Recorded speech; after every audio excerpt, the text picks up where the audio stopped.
Hello, everyone. You probably heard about our March It Up campaign, where we have 5 amazing meetups from 5 different cities. And Belgrade has an honor to have our Sloba and Anja, who are amazing QAs and amazing speakers. And I believe that you will learn that through this meetup. I want to say big thank you for registering for this meetup. And I believe that you will have a new approach here, that you will learn something new, but I will give this to Sloba and Anja to explain and tell you more, because I'm not one here to talk about that. But firstly, let's learn a bit more about them, because you want to know who is talking to you. So Anja, can you please share your experience? Where do you come from? And then Sloba can tell us more about him. Yeah, of course. So hi all, I'm really glad to see all you here today. As you know, I'm Anja. I have, let's say, almost 10 years of experience in development, and in all of that, I think about 6 or more even years as a QA automation engineer. During this time, I was also in the role of a product owner. So I switched from different roles in agile environment. So all of those roles brought to me quite rich experience. And I think that giving the perspective from different positions as a dev, as a QA, and as a PO, I think that that led me to be, I hope so, quite good QA engineer. And I hope that I could share today with you some of the stuff that I've learned and that helped me during this whole at least 6, but let's say 10 years being in IT. So that's in a short. Amazing. I believe that I know that you are awesome, but I think that people will learn that later. Maybe actually they understand that right now while you're speaking. But let's see, Sloba, who are you? Yeah, What is your experience? Yeah, I'm Slobodan Popovic, and I've been exclusively a QA engineer for what's now 7 years almost. And during that period, I've dealt with a lot of both business analysis and automation and whatnot. So garnered a lot of experience over the years. And today I'm going to be sharing 2 topics, mostly dealing with automation, to kind of inspire some ideas and discussions for the future. So yeah, looking really forward to that, and thank you so much for joining. Yes, yeah, that's great. I know we were talking about that you are not bringing some maybe exact facts, but the way of thinking and a different approach. And can you tell me what was your thought path when you were preparing presentation? How did you come up with the idea to prepare it in the way that guys will see later? Maybe I can answer that. Well, when we thought about the most painful areas that we have in a QA, we definitely come to the common understanding that's really that's the efficiency. But really, we didn't want to talk about precise tools. We were thinking about the problems that we have, the most common solutions that helped us.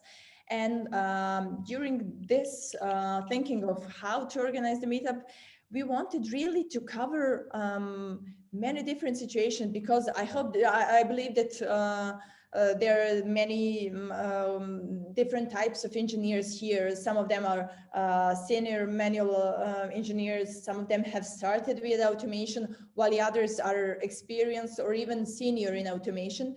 So we just want to share the thoughts that we have, share the ideas that we had during this whole flow being a better QA.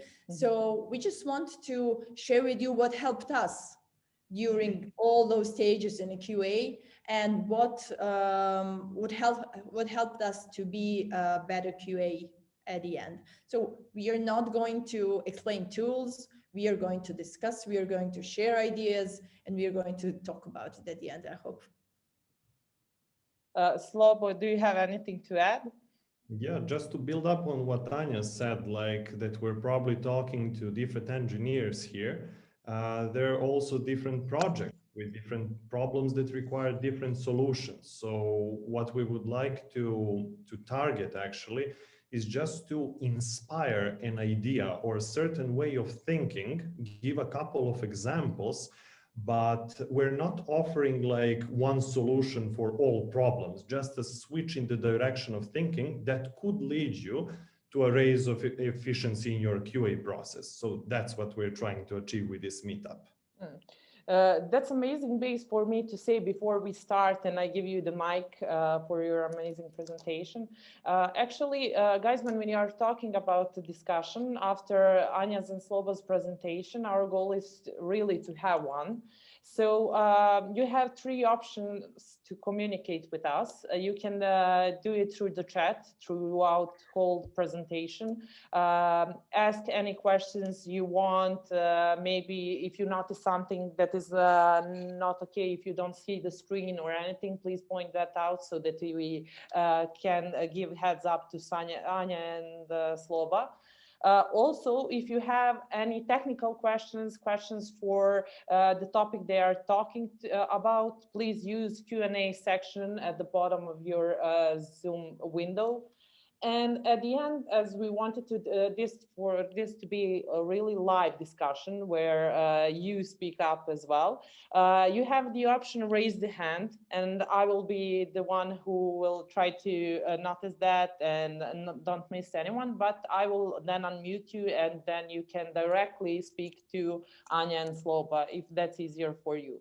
So at the end, I really want to have a heat up discussion, have a really good Q&A section, because that was our goal. That was our goal, to move you, to bring you something new, and maybe for you to bring something new to us. At the end, as I already told you, we will have a recording. As you see, we are recording this session. We will share the presentation with you. Guys will also share links to their GitHub accounts, so you will have their codes, and you can ask them directly anything you want. I think that I'm done with this formal official part. I don't want to take their time. You are not here for me, definitely. That you are here for their presentation. So guys, good luck, and I'm giving you the mic. Yes, the stage is yours. Okay, let's share the screen, and Anja, feel free to take it away. Okay, so once again, welcome and thank you for joining today. I hope that we will have an amazing time today, and that at the end we will discuss and we will have some benefits, all of us today, and that we will have really a good share of knowledge and the energy. So let's start. As we said, today we are going to talk about QA Efficiency Tidbits. We're going to cover this in three topics, which will start from, let's say that first topic will maybe tackle manual engineers, even automation. So as we move on, the topic will get more complex, more technical, and more oriented to senior engineers. So I hope that all of us here will have something interesting to hear today.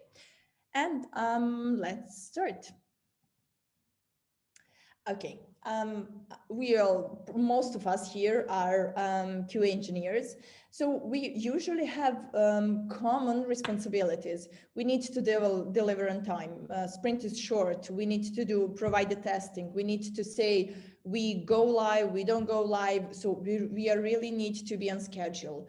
Everything that we do, that we test, every tool we pick, every approach, we say, it has to provide some return of investment.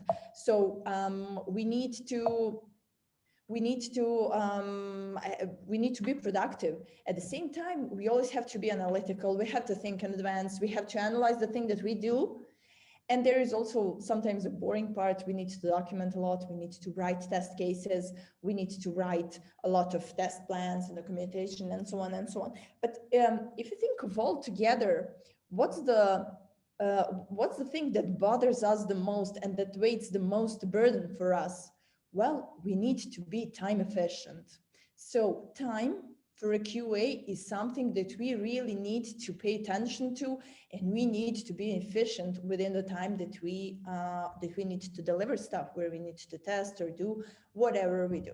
So we're going to talk today how to increase efficiency, and we will share some ideas that helped us as a QAs, and I believe that can help you too.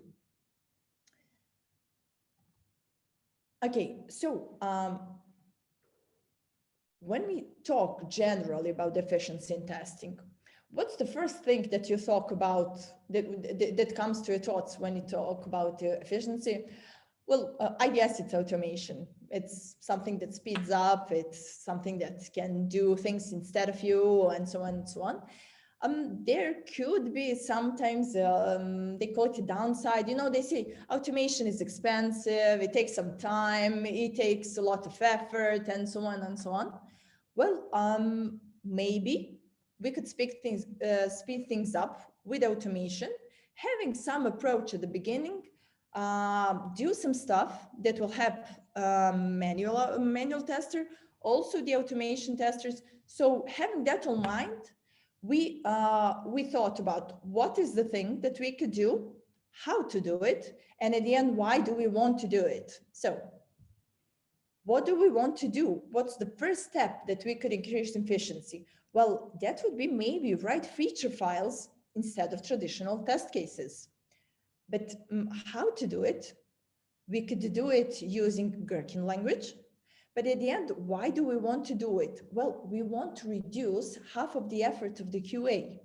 Well, it's now easy when I say it like this, but let's call it, let's go with the baby steps.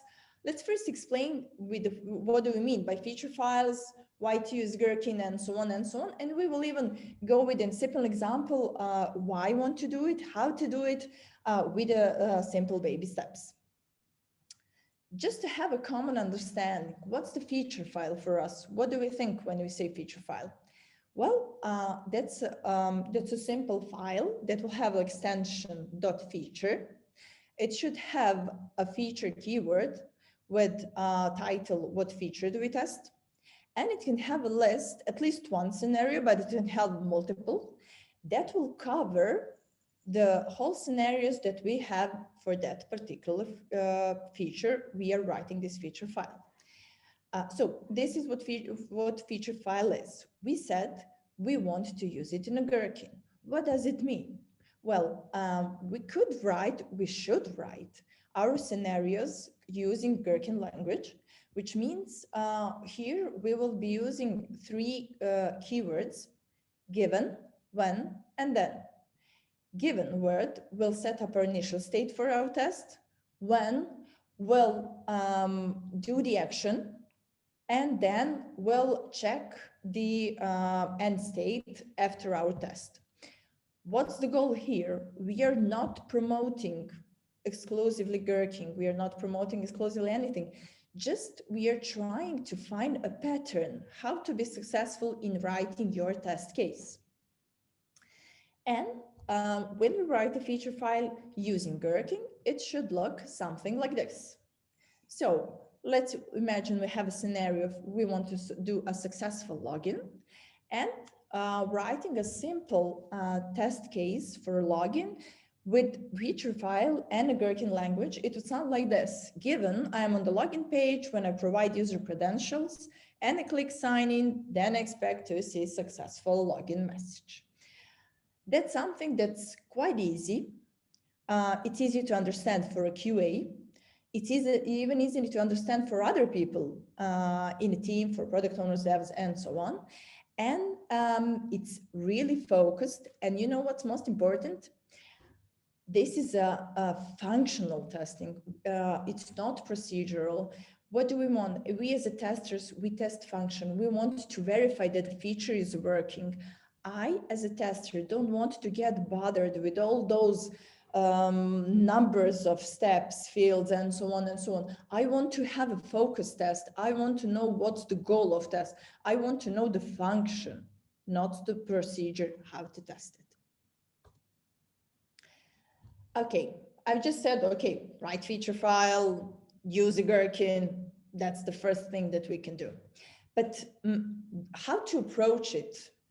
You can have different situations here. Maybe you're even using gherkin at the moment and using feature files, but let's just imagine that we talked today about this. You come to the office tomorrow morning and you want to implement feature files because you don't have them right now.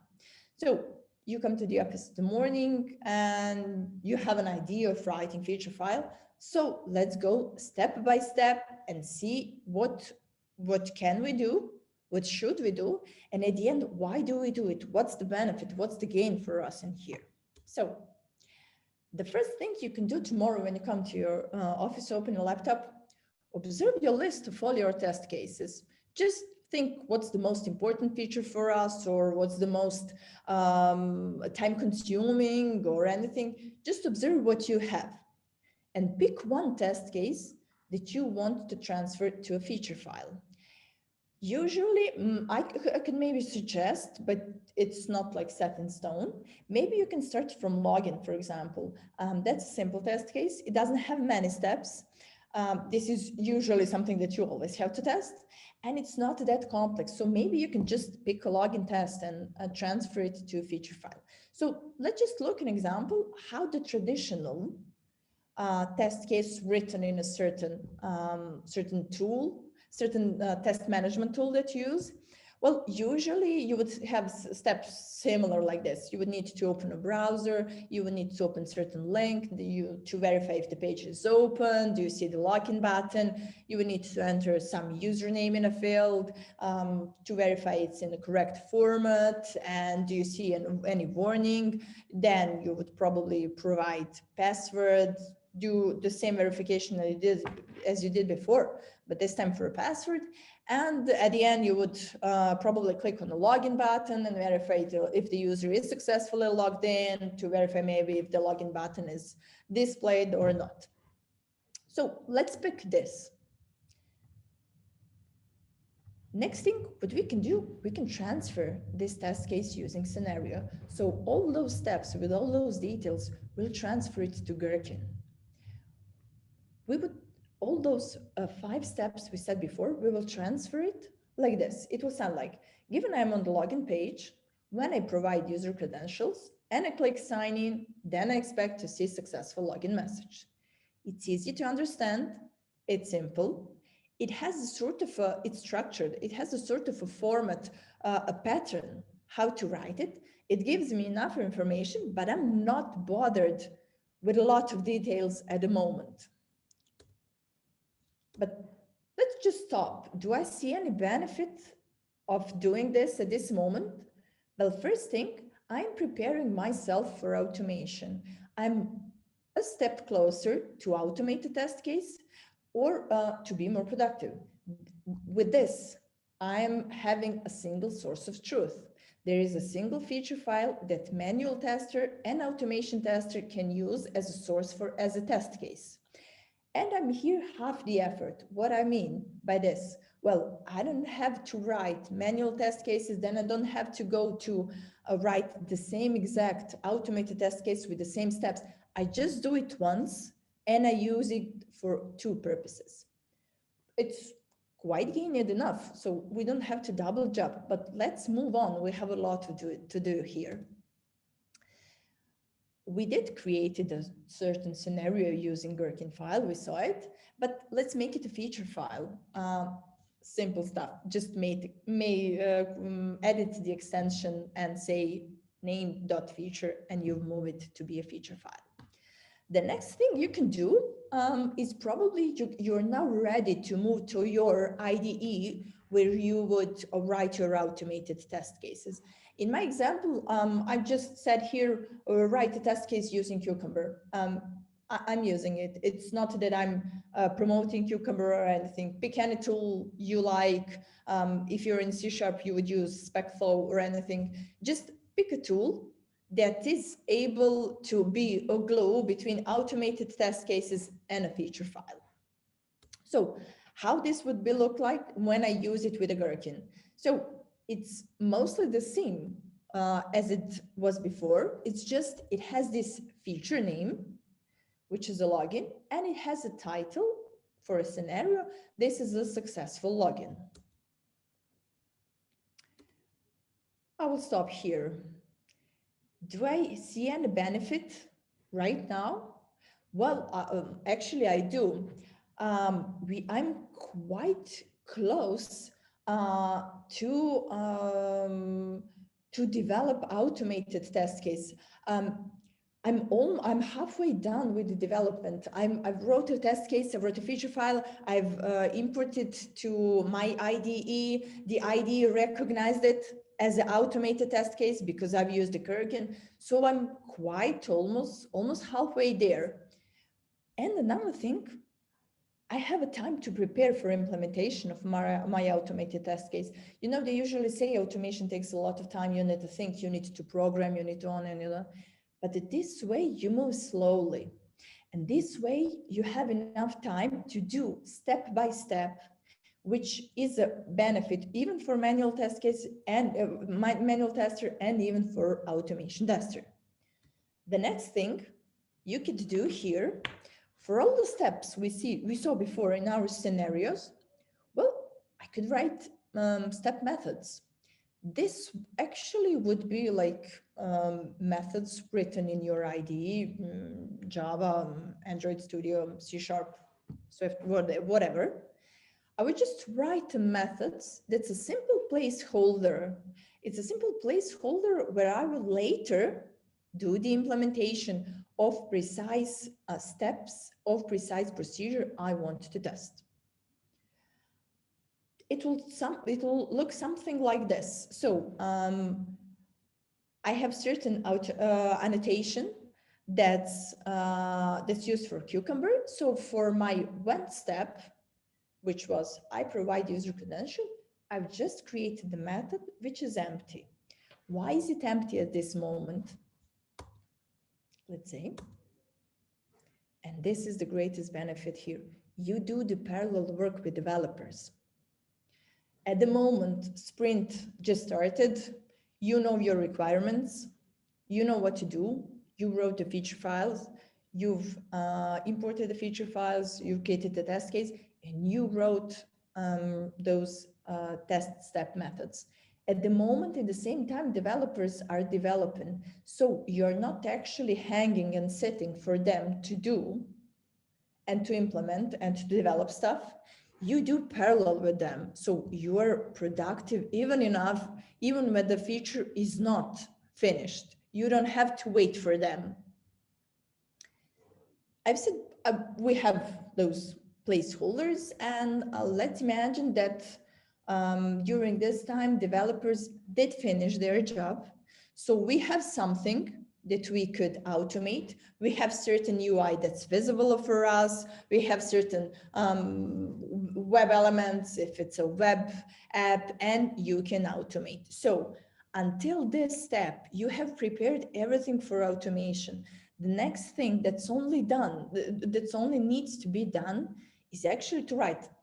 Click on this button, enter username, enter password, click on the login and assert if the homepage is open and if the user is logged in. So we did quite a lot of stuff here. So the only thing we are waiting here for the UI. And even in the same time, you even can here be quite productive because you wrote your automated test case as a scenario. So which means my step is when I provide credentials, I don't give explanation. I don't give a procedure that I enter username, I enter password, I click here and here and here. I explain the function. Function is that I provide user credentials. Even here, you can speed things up because you have a feature. You have a feature file, you have a scenario that actually sort of hides how you want to test as a tester. It hides and it gives you strength to pick the best possible way to test the feature. What do I mean actually with here? Well, we could do it in two ways. For example, this is a method I created before. I could do it in a traditional way. I could, in a username field, enter username. I can click on the login button. I can enter some SMS code that I have. This would be traditional that I would do as a user. But maybe I could even speed the exam, because QA interaction could usually take some time. In this example, I only have 3 clicks, but maybe it could be a bit longer. Instead of this, for the same method, for the same step, you see, the step for me in a scenario is I provide user credential. I could either do precise steps, or I could just call simple API that will do the login in a second. The purpose is the same. I want to provide user credentials. I want to be able to log in. But here you can have also the power to increase the stuff, and you're done. You created an awesome automated test case. But when I say this, like it sounds simple, and we really mentioned a lot of stuff. Maybe we should sum up, and maybe we should just think really what's the greatest benefit here for us when we have a feature file. So we have a fast delivery, and that's really, really most important for us. With the test automation and with writing those feature files, we can really increase in test coverage, because we don't have to double do. We have enough time to do the automation and to speed things up. We have an easy maintenance. That's a single point of truth. You have one file that if you change requirements, if certain fields changes or anything, you don't see procedure, you see function. Still, user is going to log in. It doesn't matter if it's 5 fields or 2 fields. This is not the place that you need to maintain all the time. And you have a single place for manual and automated test case. So you don't have to change things in 2 places. Next, you really have a targeted tests. For a certain behavior, you have just one example that will cover just one scenario with one test and one result. When you see result of your test case, you don't get confused what's the purpose of your test. You immediately know, because this scenario is intuitive. It's explaining everything you need to understand for that test case. You're not overwhelmed with steps, details, and anything. What more? We have a test reuse. Certain step in a scenario I can use as many times as I like, but behind that implementation could be really huge, and it can be really technically demanding. I don't have to write it all the time. I just reuse my step, and I'm that way capable of writing quite a lot of new automated test cases. And at the end, what really have here?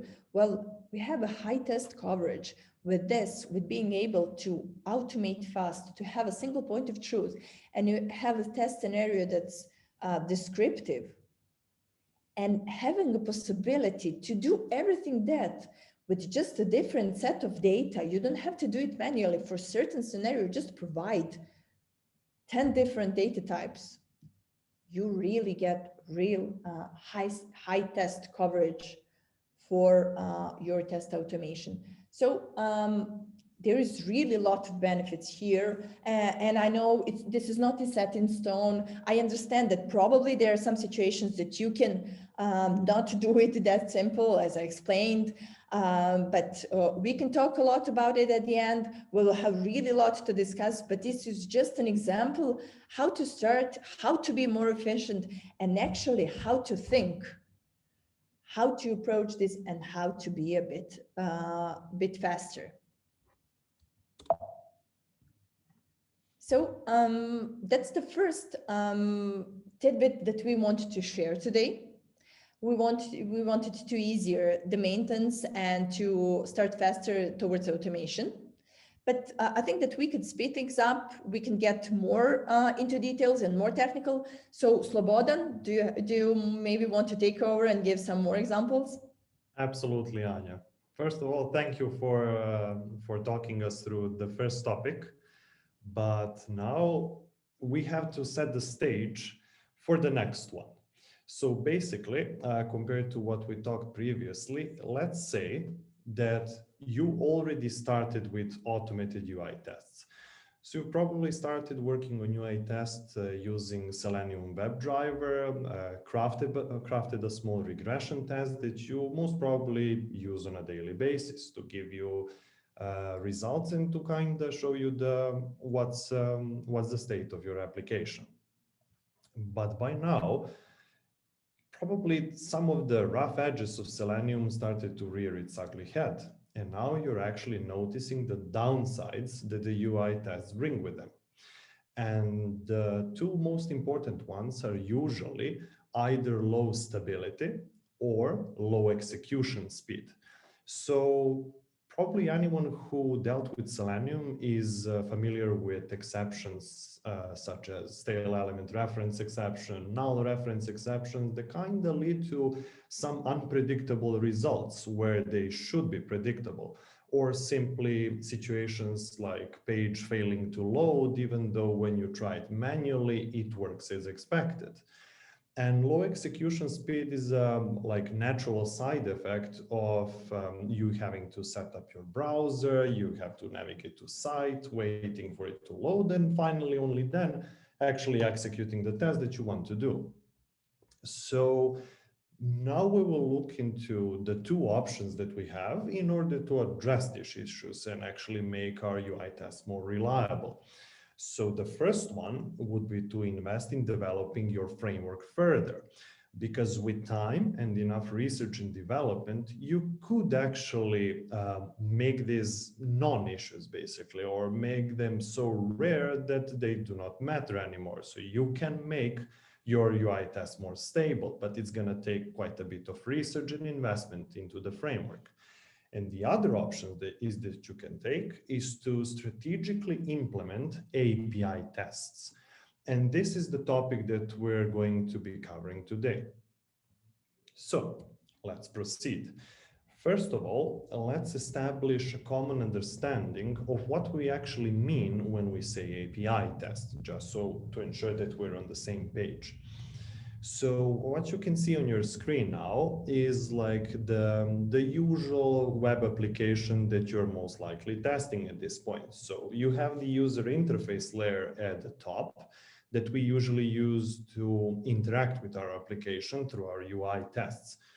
And under it, you have a business logic layer, which is something that we're usually the most interested in, which is interfaced by the API that front end uses to communicate with backend. And finally, at the bottom, you have data storage, which we're also interested in finally. So when we say API test, what we're actually suggesting is to sidestep the entire user interface layer and focus directly on the API layer, which will allow us to directly communicate with the business logic layer and allow us easier access to the 20% of the application that holds basically 80% of the income for the application. And the benefits of this are basically, let me just, so you're avoiding the commonly unhandled issues with the UI. So the stale element reference exception that we mentioned comes to mind immediately. And finally, you're getting a higher execution speed because there is no browser handling whatsoever. And you're also sidestepping the common problems like page failing to load or the site being slow in general. And if you actually gain these two benefits, you attain them, it will directly lead to you running tests that you trust more often.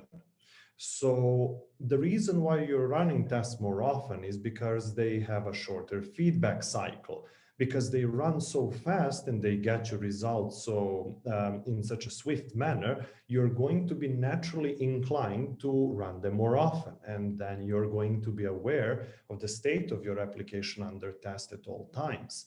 And finally, you're going to be trusting these tests because they will most likely not be suffering from the unusual instability issues.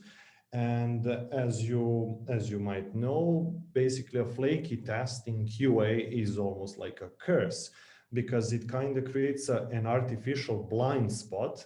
Because if you have that test that you can like go, oh, that test fails sometimes, you better not have it. So you might as well delete it at this point, because reliability is something that is simply required out of these tests.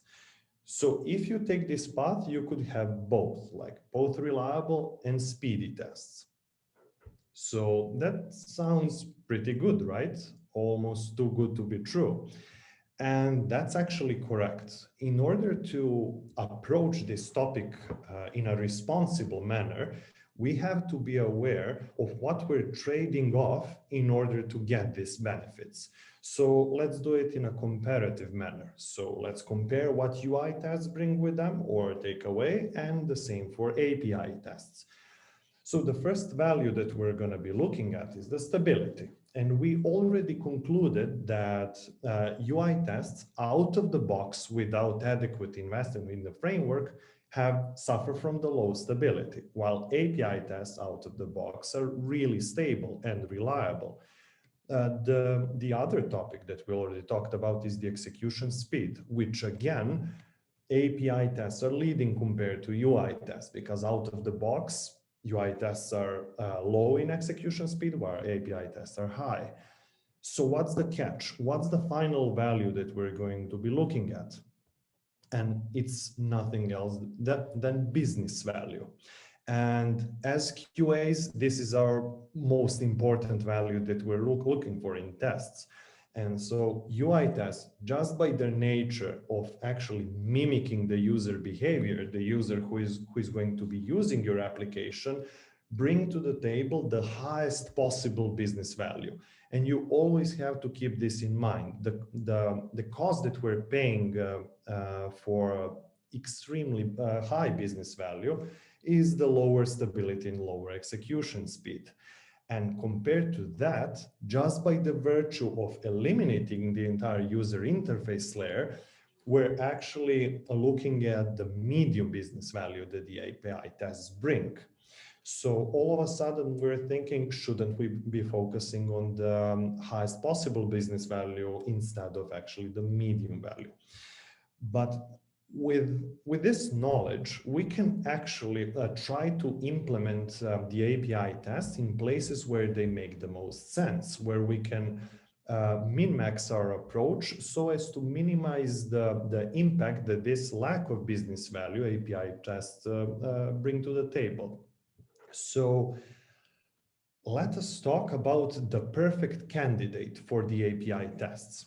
And luckily, there's a pattern to this. There's a rule of thumb that you can actually follow in order to help you pinpoint the places in your application where the API tests will contribute the most with their benefit and not affect the business value as much. And it will usually look something like this. So you have a very large form with different parts and moving data, maybe even waiting for some parts of the form to load with a lot of drop-downs, lots of fields that you can fill out with some data, or drop-downs to select from. And you go through the form, you populate it in a certain manner, then you submit it, and in the end, you get a number or certain result, maybe a ticket or something like that. And to kind of help you paint a picture, some examples of this could be a certain financial application where you're populating the data of your income and stuff like that in order to apply for a credit.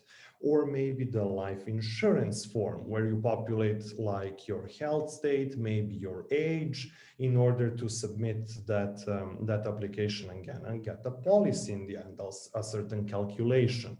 Or the regular airline site where you populate again the data of your trip and you get a certain price at the end via the ticket. So how would this look in practice actually? So if you want to design numerous test cases in order to actually test that calculation is correct, because calculation is the most important part of applications like this, you would populate the entire form with a certain test of data, then change one part of the data. So it might be a different selection from the dropdown. One test case, you might select that you're 18 years old in the case of life insurance, and in the other test case, you would select that you're 40 years old, and then measure how it affects the calculation, and that would be your test case. So if you wanted to do this in UI tests and API tests, here is how a test structure would look like in both cases. So in UI test, it would look something like this. You have to start the browser, then you have to navigate to the form itself. You enter one piece of data that's going to be relevant for this specific test. So in the case previously mentioned, it could be your age. And then you populate the remainder of the form. So you have to go through each option, maybe even wait for some other options to appear based on the previously selected options. Then you finally submit the form, you wait for the backend to complete the calculation, and you assert that the calculation in the end is correct.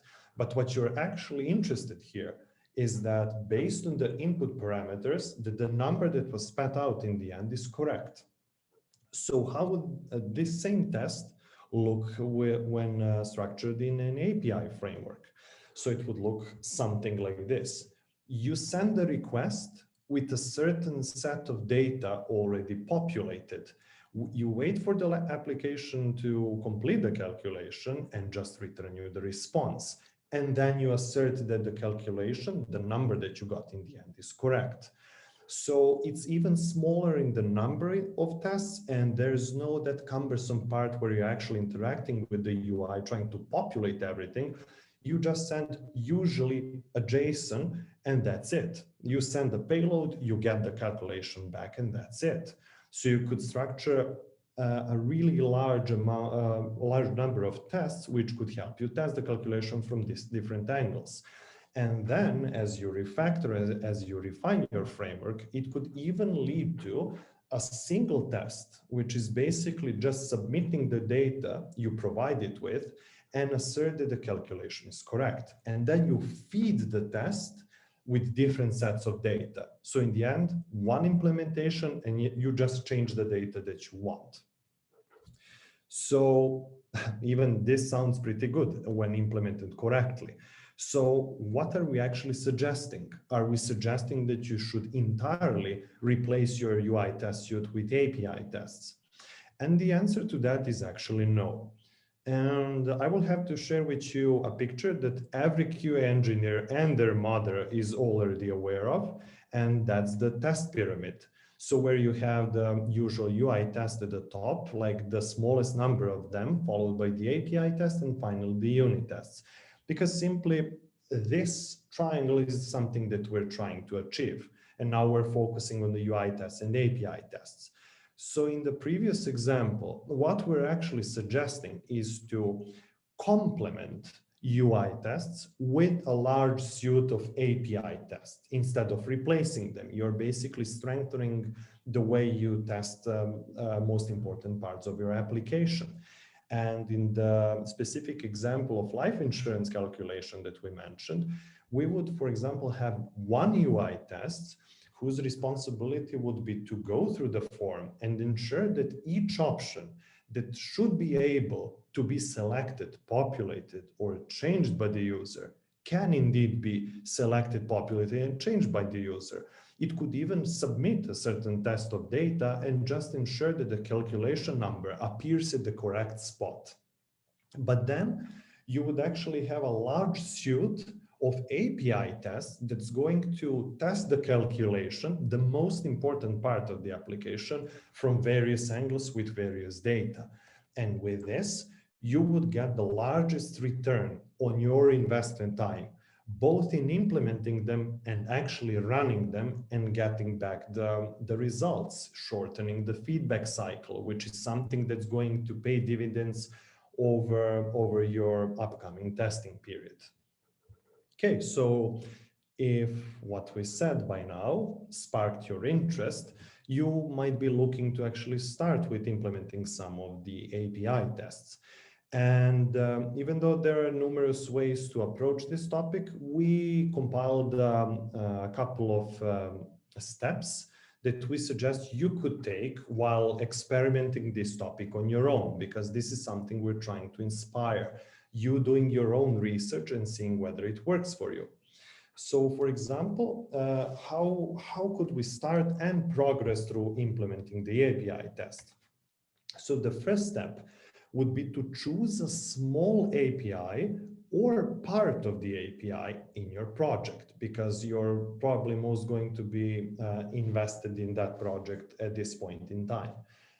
Then you would need to understand what it is meant to do actually, by either reading a documentation, if you have it, maybe tinkering with Swagger or whatever interface you have in front of the API, or even better, consulting your colleagues, because odds are one of the colleagues that you're working with now most probably participated in building that API. So they're going to be a very reliable source of information. So now the first practical step, you can use Postman tool in order to create initial tests. Most QAs are most probably aware of Postman, which is a tool intended for API testing. And not only is it pretty intuitive when it comes to the interface and what it's supposed to be doing, it also has some pretty good support in the forms of tutorials and everything on the internet. So it should be relatively straightforward for you to kind of move into writing tests in Postman. But then what's the next step? We would suggest translating these tests to code via Postman code generation tool. So in case you did not know, Postman has a very neat option that you can actually utilize in order to have your API test generated into a piece of code. And the good news is that they support not only numerous languages, but they actually support numerous popular libraries for those languages. So what you can see on the screen is an API test generated for REST Sharp library in C#. So very convenient tool. It should actually help you onboard you into how you can code your own API test instead of just using them in Postman. This is going to be important for the last step. So the next step could be to help you get comfortable with writing this test in the code is to refactor them to ensure maintainability. Because especially if you're sharing a lot of data between tests, you could end up with some code duplication.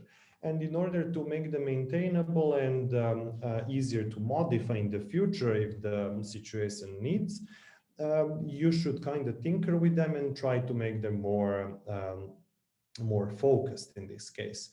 And then finally, for the final step, this is something that you should definitely investigate, is to add interaction with the database. And what we mean by this is to actually write a set of queries which is going to fetch you the data that you expect to receive back from the API. Because at this point, you're treating the entire business layer as the application under test, because you do not necessarily have to trust that the response of the API is correct, but you can instead predict what the response should be based on the data retrieved from the database, and then compare the response that you got with the data you expected. And at this point, you will reap the benefits of the API test, because they will give you another level of control in your test, because even if the smallest piece of data changes, moves, or behaves in an unpredictable way, you will get it you will immediately get it, and you will have a precise information of what actually went wrong, which is something that's going to pay off immensely in the future after implementing this. So, and of course, remember to enjoy the process of learning. This is going to be a new field for you to investigate and to dabble with, so you might as well enjoy it along the way. Okay, so that will basically wrap up our API test section, and we can move maybe to another stage, to set another stage for another topic. And that could be what happens if you actually depend heavily on your UI tests. So let's see what the reasons for this could be. So the first reason, for example, could be that you're dealing with a front-end driven application, like something that's really client-focused, like a gallery. If you're dealing with a gallery, API tests could have a much more narrow usage, or simply their flaw in bringing the lesser business value due to sidestepping the UI layer could be more prominent. So the API tests would not really work there. Another option could be that the test suite grew too large and the transition to API test would take unacceptably long. So at this point, you're not prepared to invest your time into an entire different framework and actually researching in how to execute them properly. And finally, even though this is a debatable point, there could be some organizational issues, because in practice, I've heard several times stuff like, my manager does not want me to write integration tests, or we have a dedicated person who's dealing with this, or maybe even my developers are not giving me access to the code repository, which I do find weird, but we have to keep in mind that these situations can occur in practice. So these could be some of the reasons that you have to rely on UI test only. So what if, despite these problems that you might encounter along the way, you're still looking to increase efficiency of your UI tests? What could be the path that we can take in order to achieve this? And the answer to that is parallelization. So let's talk about a bit about it, what we're trying to achieve, what the benefits of parallelization actually are. So in a sense, we're trying to get identical returns in business value for a lower time cost. So in this case, we're not trying to modify our UI tests to be faster. We don't want that. We don't want to touch the most valuable part of UI tests, and that's the business value that they give us back. Instead, we only want to focus on increasing the execution speed.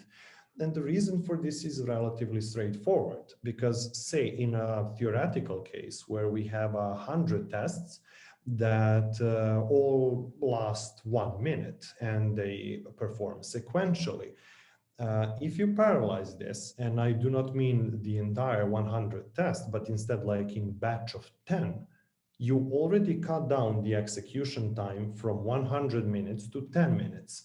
And if you're still bringing the same business value to the table, you're actually looking at a really nice efficiency gains. So we should explore this topic further at this point.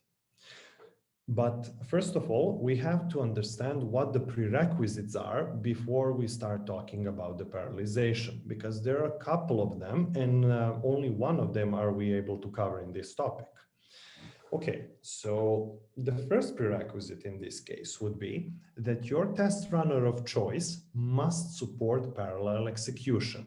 So whether you chose TestNG for Java, you chose Behave for Python, or you chose SpecFlow for .NET, you must ensure that they actually support parallel execution. The great news there is that I'm currently not familiar with any test runner that does not support parallel execution, so that's good. But the thing that you must keep in mind is that there are a couple of configuration options that you'll have to change and adjust based on your test runner in order to enable their parallelization support. So since this is going to vary from framework to framework, we will not be able to cover them in this topic. So the other more important prerequisite is that the data must not be shared between the tests. What does this mean in practice?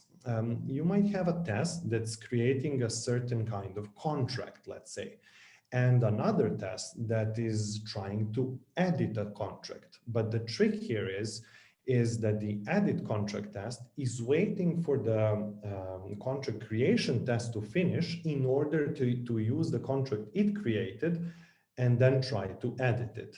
This would immediately cause a conflict in parallelization because the data that the tests require must be separate from the other test. It must be completely isolated. So this is something that you have to ensure in order to not have failing tests when you actually start parallelizing them. And finally, if we're talking about Selenium, which is usually community speak when it comes to UI tests, your WebDriver instantiation logic should be centralized. So what this means is that you should be able to refer to a single method in your framework in order to get the new WebDriver instance that you're going to be using to run the test. This is usually a best practice in test automation framework, but it still warrants mentioning because it's highly important. So once we have these prerequisites, we can move to one of the common pitfalls or more of the common pitfalls that usually relate to how we distribute WebDriver instances throughout our framework in order to run the tests. So usually a framework would look something like this. So you have a WebDriver factory whose idea is to provide each test with their own WebDriver instance in order for the test to be executed properly. And yes, that's a limitation. Every step needs its separate WebDriver instance. So one pitfall could be, if you started dabbling with UI tests that you might have encountered during attempting to parallelize them, is that you actually created only a single WebDriver instance. And then in practice, what happened is that you had the first test trying to execute its first step, and then the second test trying to execute its first step, and all three tests are failing because they're kind of they encountered a conflict while trying to execute them. So that didn't work. So the other option could be, once that was recognized, is to have each test provide itself with the instance of a WebDriver for it. But then you're usually sacrificing the centralization of browser instantiation, which is something that we highly advise against. Or maybe finally, you try to inject WebDriver instance into each separate layer of the test. And unfortunately, by doing this, you introduce hard dependencies, which is something that we would really like to avoid. So you might have even went straight for the Selenium Grid, going for the full test distribution, which is great, of course, but what is so problematic with these approaches that we're actually mentioning them in this topic? Because every option aside from the first one actually work. Like, you can get your test to execute and in a parallel manner, right? So the problem with these approaches that we covered in the previous sections is that they either introduce a really large overhead cost, or that they simply require modifying your framework too much. Modifying it to that extent that you're actually wondering whether the cost that you're paying is worth it compared to the benefits that you're gaining. And we already kind of settled that the benefits we're gaining from parallelization are huge. So this is definitely problematic. But to give you an untypical example, for example, if you went down the Selenium Grid path, one of the lesser known issues with Selenium Grid is that inherently presents a security flaw, because anyone could connect to the Selenium hub, to the Grid hub, sorry, using any of their nodes. They could even execute files on your file system, download them, and actually access something that they shouldn't have, just because you haven't protected that URL. But to be honest, like, we shouldn't be dealing with such infrastructural issues if we can help it in any way. So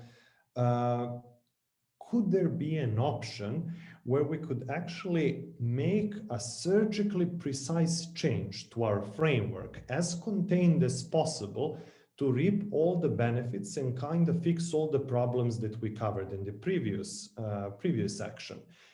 And the answer to this could be thread local storage.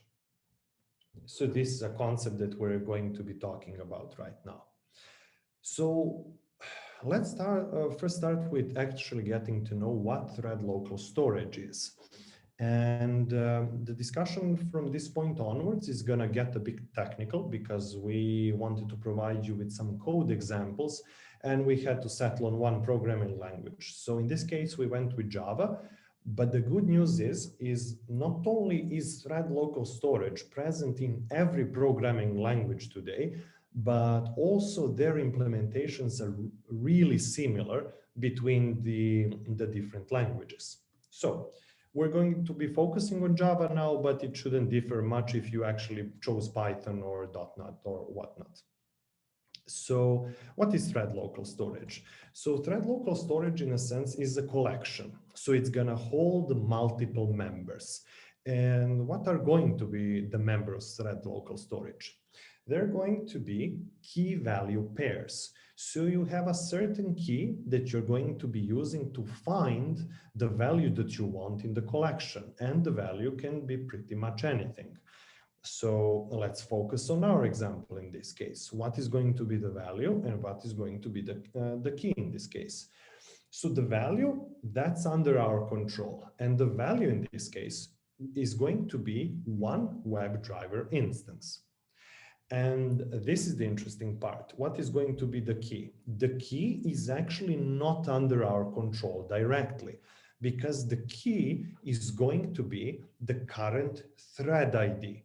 So the tests are going to be running on different threads, ideally, when dealing with parallelization. And the key is going to be automatically assigned based on the thread ID that the test is actually trying to access the thread local storage. So how could that actually help us? How does it solve our problem of distributing WebDriver instances adequately? So let's take a look at this stack. So compared to our previous picture, we have one added square here, which is the driver manager between the tests and the browser factory. So let's say that we try to run the test 1 and test 2 in parallel. How would the communication look like now when we introduce the driver manager? And with our new knowledge of thread local storage, it would look something like this. So test 1, in order to start, notifies driver manager that they need an instance of Chrome driver or any generic driver. It's going to be up to browser factory to decide which one it is. And it's informing driver manager what thread it is running on. So driver manager takes that message and relays it to browser factory, but only the type of the driver that it needs. So browser factory does not care about thread in this case. So it just requests an instance of Chrome. Browser factory creates an instance of Chrome and returns it to driver manager. At that point, driver manager takes that Chrome driver, adds it to our collection and assigns it the thread ID that the test initially communicated to. And finally, it returns that instance of Chrome driver, relays it to test 1. Test 1 continues to run. Maybe at one point it requires access to the Chrome driver again. For example, it is trying to locate a different element or trying to navigate to another part of the site. So it's going to request it from the driver manager again and inform it about its thread ID. But at this point, we still have the Chrome driver instance in our collection with that thread ID. So what our driver manager is going to do, it's going to return the same instance back to test 1. So it's going to just continue using the same driver until at one point, test 1 informs the driver manager that the test is done. And again, it's relaying its thread ID. So at this point, driver manager searches for that thread ID and removes the instance from the collection entirely. And the great thing is that there is no clash between test 1 and test 2 in this case, because test 2 is going to have an entirely different thread ID. So when the driver manager checks whether the test 2 has its own Chrome driver instance already, it's never going to be mixed up with the test 1, simply because they have a different thread ID. So let's look at the implementation, because all of this sounds quite complex, actually, especially for the benefits it brings. So it could be pretty complex when we actually get to the code itself. But the great news is that the implementation is relatively straightforward. So even in such a verbose language that Java is, it only ends up being about 20 lines of code. So just to give you a perspective of what these lines do, if you look at the line 3, this is the prerequisite for the thread local collection to function correctly. So it has to be a static field that's going to be initialized at the very start of the application. So this is the prerequisites for us populating it with WebDriver instances. So that's the collection itself. At line 13, we can see the set driver method. Oops, sorry. And the set driver method, and what it's actually doing is that it's calling a method that we have in our framework, in our browser factory, that's returning a new instance of the browser, and it's just adding it to the collection. So we have at line 5, we have get driver method, and what it does, we actually added this step to cover what we shown in the picture. Is if you try to retrieve the WebDriver instance and it doesn't exist, just set a new one. Otherwise, just get me the instance that my thread has. And you can notice here that the get method does not actually take any parameter, because it's going to be provided by our application by default. The thread ID, we do not have to relay at all. And finally, we have the remove driver, which simply removes the instance of the WebDriver based on the thread ID. That's basically the last step that we saw in the previous picture. And after you add this one class, so that is all you need. The only two changes that you need to make to your test here is to replace the current way that you retrieve the WebDriver instance with the following piece of code. So we did not assume that you're using page object model or something like that. So this is as basic as it gets when it comes to Selenium. So whatever method you tried or you used to retrieve the WebDriver instance, you just replace it with a static call of driver manager.getDriver. So at this point, you do not have to think whether you have an instance of WebDriver, whether that instance is correct. It's all going to be figured out for you by our driver manager class. And the final thing that you need to do is to add the removal of the unused WebDriver instance after you're actually done using it in your usual teardown method. So it's usually performed after you make a call to the quit method to actually turn off your browser. Then you finally can remove the instance from the collection. And that would be it, basically. That's all that you need to implement in order to allow you to easily distribute WebDriver instances through your framework and to allow you to support parallelization. So, all right. We also prepared the example implementation, a very small piece of code that's using TestNG and Maven with this exact implementation. And you have it on your screen, but you don't have to worry about copying it because you're going to receive the slides at the end. So you could take a look at it if this sparked your interest in this case. And then we covered a lot tonight. So we covered 3 topics, and we need to kind of point out how we would like you to approach them. And that's to actually experiment with them. So you pick out a small part of your application and implement some of these topics, but in a very, very narrow piece of code or piece of application. After you experiment with this, you need to evaluate the results of the experiment and see whether these topics, whether these implementations bring the benefit to you. If they're not bringing any benefit, you shouldn't continue using them. But if you notice that you're actually benefiting from them, only then should you adopt these ideas and implement them throughout your framework. And that being said, last but not the least, for everyone who is actually still with us, thank you so much for listening, and I hope that you enjoyed and learned something new. So I want to say that we have really high number of people listening to you still. So don't worry, I think this topic was really interesting. Anja and Sloba, thank you very much for amazing presentation. We already have a lot of questions.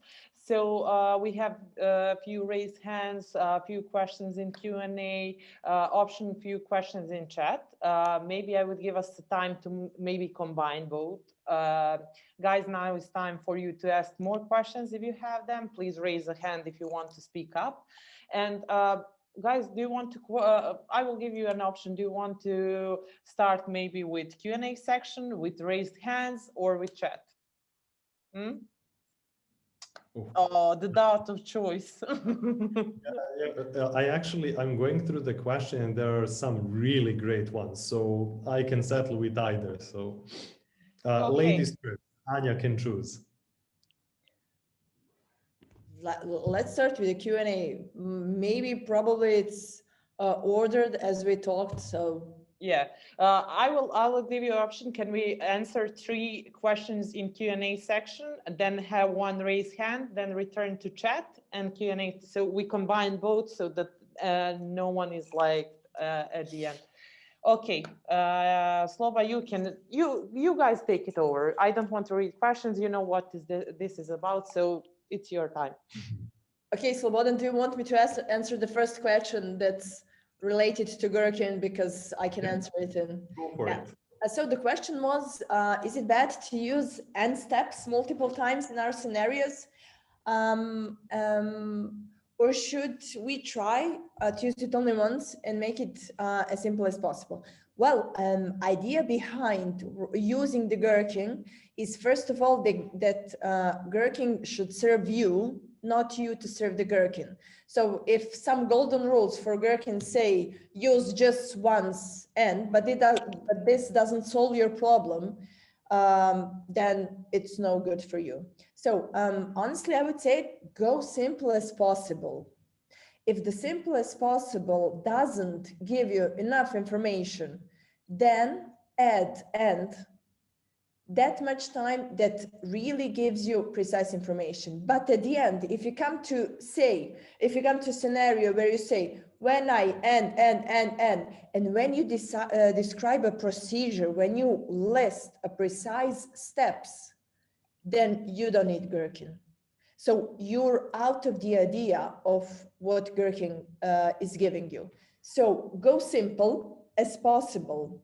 If the simplest possible way doesn't provide you with information, add one end. If it's not enough, then add one another.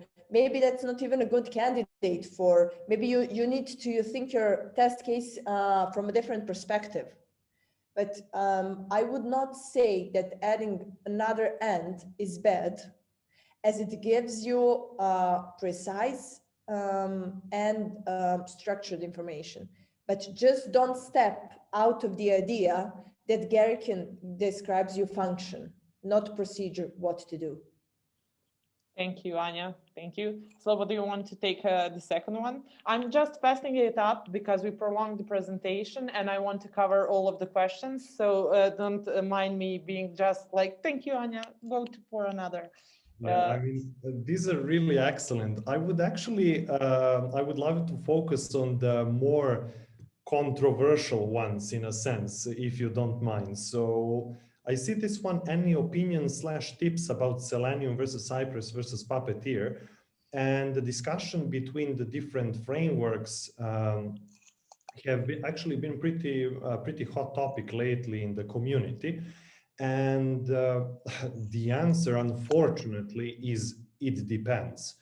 But to kind of help you understand the differences between Selenium and Cypress, from my perspective, of course, and from my experience, is that Cypress is much easier to set up initially. Out of the box, it is incomparably more stable. So that's something that is not to be underestimated. And if you're actually looking to get started as soon as possible, Cypress may be a good tool for you.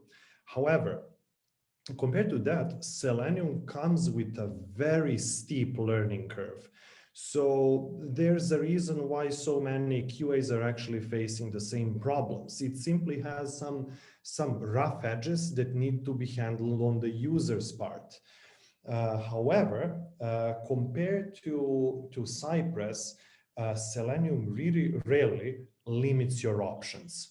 Like even though it comes with a great deal of steep learning curve, it is so configurable that it is it is very sensible to expect from Selenium to cover many more use cases compared to Cypress. And the two examples that come to mind, if I'm not mistaken, since I did this research like 6 months ago, Cypress still does not support interacting with different tabs, let alone different windows, because it kind of is executed in JavaScript and that's it. And up until recently, they even did not support parallelization. They do now, but from what I know, they do have a limited number of test executions, something like 500 per month. But take this with a grain of salt. So this is where the answer depend lies. Maybe 500 executions are enough for you per month and you want to parallelize them. That's great. But if you have a much larger suite, Cypress simply won't cut it. So you have to take such things into consideration before deciding your framework. But you can rely on investment in your knowledge in Selenium to pay off over time, because it's going to allow you to cover much more cases compared to Cypress. So that's the as general answer as I could give in this very controversial question, definitely.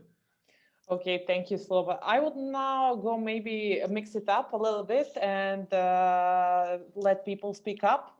Enver raised the hand during your presentation, so I want to check if Enver still has a question. Hi, Enver, how are you? Hi. Hi, you wanted to ask a question, you raised a hand, so I want to check if that still goes on. Yes, the presentation is great, and I want to make a point that I worked 2 years in this manner, actually unified engineering model, and doing it in a way to separate of concern UI and API. But I would like to, let's say, suggest something. Thanks to Slobodan, he show us how to do that via Postman. But from my experience of 2 years in this field, I'm not tester, but you know, the unified engineering also consists that part also. And what we do is actually doing 3 things at once. What does it mean?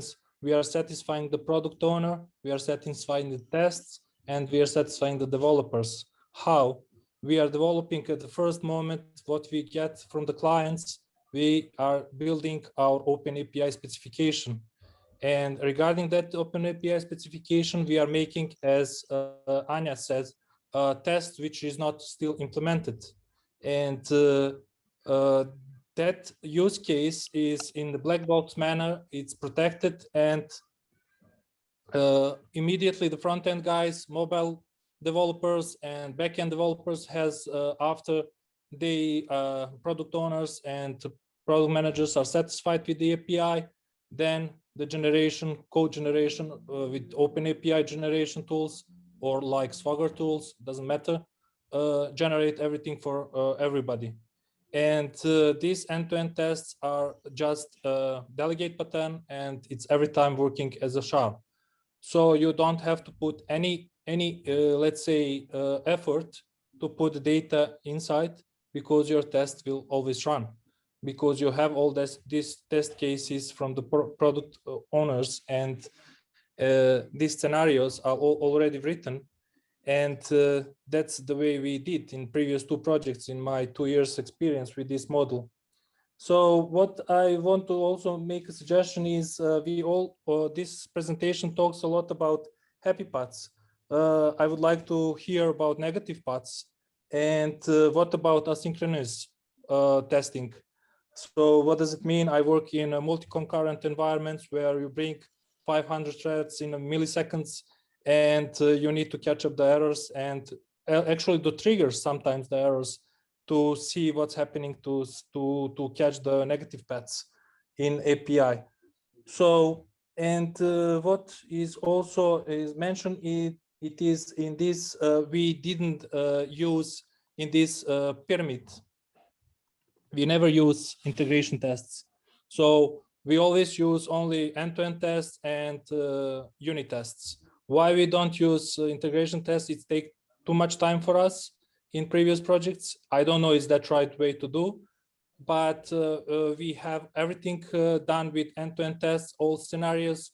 But as I said, only negative paths like let's say what side effects can occur, and that will be my question. So there is also one suggestion and one question. So my question will be negative paths in asynchronous manner. Thank you, Enver. I will just now mute you and give the stage to Anja and Sloba. I don't know if you have experience with this. Definitely, guys, I will just remind you of time. So we need to speed it up because we have a lot of questions on our plate. So guys, take it over. Yeah, maybe Anja, are you okay with me answering this question actually? Yeah, of course. Yes, so Enver, thank you so much for the questions because they're really amazing. The only thing that I'm worried about is that because of the time constraints. So feel free to reach out and we can actually discuss this amongst ourselves because they're really good. So when it comes to asynchronous environments and especially the errors and everything, in one of the companies I worked at, you had this weird case, especially with the APIs, where the API only serves to take a request and actually relay a message to the messaging system underneath. In that case, it was N service bus. And what this means in practice is that you literally cannot trust a response for anything to assert it at all, because all you're getting is a 200 okay response if it's okay, and maybe an error or something like that, or even a silent error, even worse, where you get the 200 okay and it actually does not execute the test correctly, because what is suggesting, oh, I sent a message to the messaging system. This was a really big problem, especially because we were dealing with a lot of requests in practice. So the only way we actually address these issues to kind of see whether we got the expected results or not is to have a continuous polling toward the database to see whether the test completed as we expected. So for example, what could happen? You send a request to create some piece of data, contract or whatnot, and you get a 200 okay response, right? So the test passed. Well, not really, because in the backend, in one of the many services it goes through to actually create the contract, something fails. And what you get in the end is an error in the messaging queue, but you don't get the contract in the database. So in this case, what we could rely on is only the database. We held the database as the source of truth, and with multiple pollings to actually see whether the test passed as expected. I have no idea whether this answers your precise question, but it feels that it at least scratches the surface. So let us know. Cool. Guys, you can now go to Q&A section. You are getting a lot of greetings and congratulations at the chat, but let's speed it up. For me personally, I don't have an issue actually answering it all night. If people are interested, we are still here with 140 people, which means that this really is interesting topic, and generally our goal is knowledge sharing, and we wanted this heated discussion. So guys, we can push through the time limit of 1 hour and a half, if that's okay with Anja and Sloba, so that we answer all of your questions while you are interested. Okay, Q&A section. Who will take another question? Would you like to, Anja? Maybe. I'll just start from the list, and maybe I can answer this too shortly. It was the question: who should be responsible for automation? Should this be the testers or the developers? I would be short here, as I was a developer and a tester. I would never give a developer to test, because they think to create stuff. We think to how to break stuff. This is totally different mindset. And I think they would never have the same approach towards this. And generally, they are not at all interested in automation. And although it sounds very fun, they say they want to do it and they really don't do it. This is also that difference between the smaller and the bigger teams. In smaller teams, usually developers can help. Even, for example, if you do the mobile testing, automation testing, you do it as a white box, because you do it directly on the source code. This is the place where developers can help, and you can create better test cases in that case. But in other cases, if you do the black box and you do the web and the UI, and you have bigger teams, I would honestly totally differentiate this two stuff, because I believe that developers and the testers have the different mindset towards testing. I was fast. Yeah, amazing, Anja. I thought that Sasha and Olja in our chat wanted to talk. Maybe let's check if he still has a question. Hi, Sasha. Do you have a question for Anja and Sloba? Sasha is not here. Okay, Sasha, you can unmute yourself when you have a question. Guys, you can continue with the Q&A section. Okay, we definitely won't have time to answer all of this, so I'm going to cherry pick them, which ones I kind of think hold great answers. So Alexandra Chavera asked, what do you think about framework where UI framework is using API test as dependency? Very interesting question. So not necessarily tests themselves, but maybe some API request towards the API in order to help set up data. So remember where we talked about separating the data that the tests share. So let's say you have a create contract test again and edit contract test. So the create contract would basically go through the form populated, I don't know, submit it, and then verify that the contract was indeed created. And in the edit test, you do not necessarily care whether you can create contract or not, because you already have a different test that's going to take care of that and actually return the result. But you still need to have the data in order to actually edit the test. This is the perfect place to utilize an API call if you don't want to run queries to create a contract in the database itself. You can make an API call towards the create contract endpoint in order to have that contract ready for editing in your UI test. So that could be one of the ideas, how you could intertwine those two in order to help each other in a way. So hopefully that answers your question. I would just add one sentence here. This is the situation that I have at the moment. I do mix the UI and the API. First of all, in some situations, I need to. I don't have any other option. And the other situations, it's helping me to ease up the steps that I don't want to use with the simple UI steps. So it's combinable, and that's here you can use the advantages of a feature file, because you can hide the things if you call the UI, or if you call the API, or you do the traditional UI test. Okay, thank you guys. Anja, cherry pick your question. Mm-hmm. There are so many good ones, right? Yeah, I'm trying, because some require quite a lot to discuss. There's a question, the first one I popped, regarding the automation mistakes, and there is an error in the automation script. This is a place where the automation exclusively doesn't help you. This is probably the place where you can maybe think of the calling the API instead of the steps you do it as you do it. This is something that's not the goal. This is the test case that gives you the problems, that creates you the burden. Either skip it, either reduce the steps, either create small scenarios of it and verify that single steps do pass. But in this case, if at least single step fails, then you know what to do. Either you can skip it, do it, test it differently.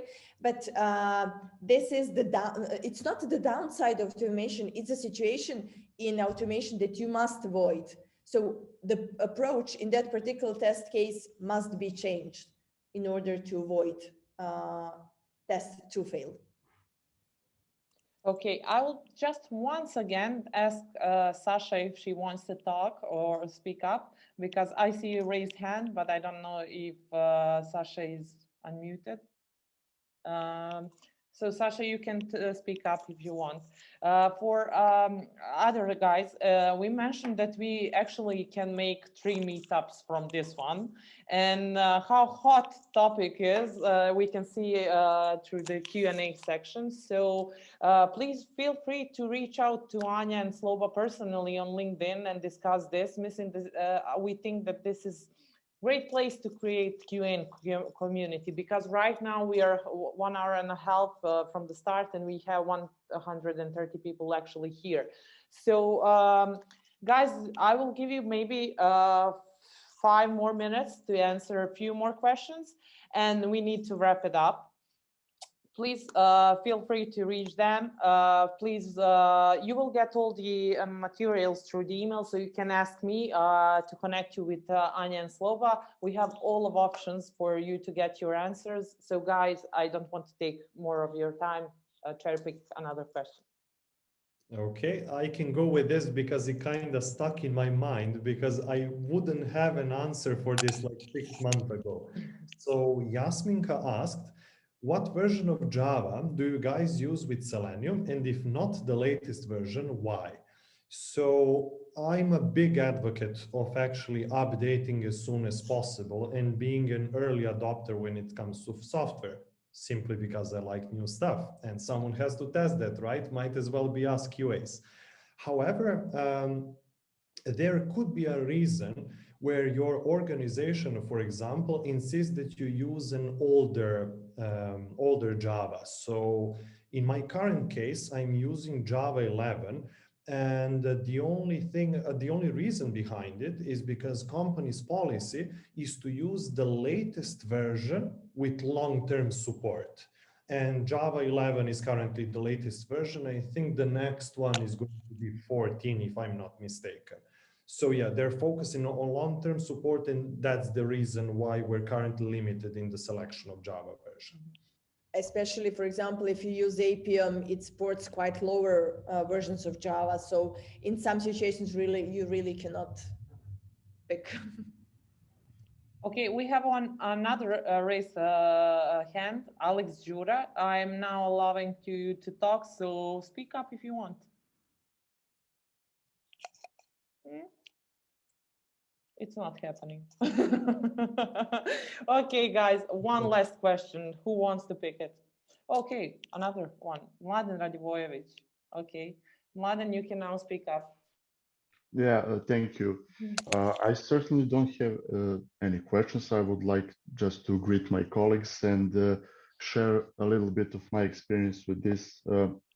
I started with behavior-driven design not quite time ago, couple of months, I guess, and I really felt big benefits of it for quite a short time.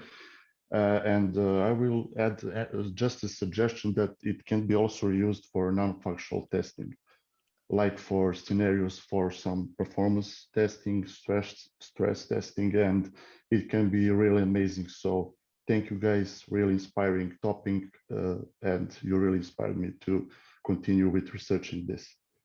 Thank you so much, Mladen. Yeah.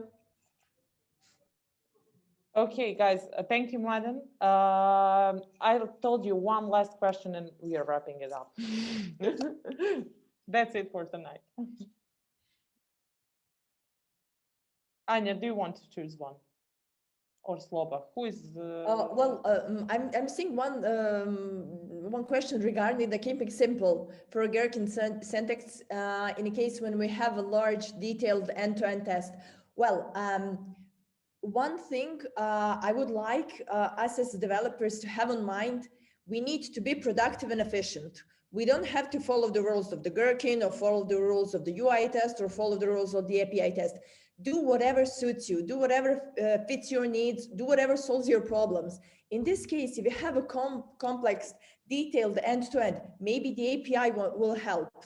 Maybe you can, if you have a large part of the UI and, for example, you want to ask a loan from a bank, maybe you could just test the user data, then test second section, like focus on second part, like providing, I don't know, company information or providing other loads information or anything. So you can, if you want to go with a Gherkin, you can do small steps and divides. In any case, if really you need to do a lot of information, that's okay. The goal of the Gherkin is be transparent, be descriptive enough, and don't waste time of reading a lot of details and everything.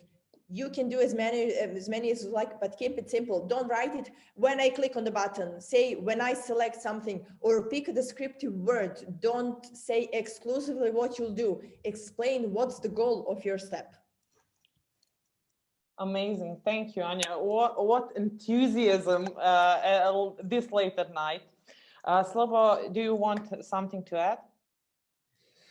Yeah, only really, I'm so glad that I see so many questions, because it definitely shows that there's an enthusiasm in the QA community, and trust us, we're really willing to share our experience and our thoughts and discuss it with you guys, compare it to your experiences. So really, feel free to reach out, feel free to let us know, because this is only potentially the first meetup out of the many.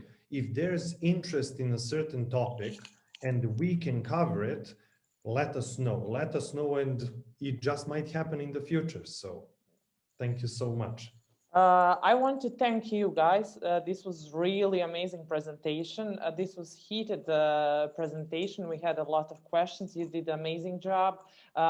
So thank you from our side. Thank you for being open for knowledge sharing inside the organization and outside. For everyone that are still here, don't worry. We will send you the recording. As I already said, we will send you the presentation. You will get the link through the GitHub. And please fulfill the follow-up form. It's really important. We want to check how much you are interested in continuing this topic, maybe splitting this meetup in 3 different meetups, or bringing up something new. As we see, we have a big potential to create QA community outside of our organization. We have really amazing QAs in Symphony, but we open a new universe here. So please fulfill our follow-up survey so that we know. And once again, great job, guys. Great job, Anja and Sloba. I'm really proud of you. I need to say it now. So that's it. I want to say for guys who are still here, we have 5 more meetups in our March It Up campaign. We have the second one on Monday. Our Yasmina Jovanova is bringing up a new topic from service delivery point. So see you again on Monday. That's it. Thank you very much, everyone, for staying this late with us, and see you soon. Bye. Thank you all. Thank you all. Bye. Bye.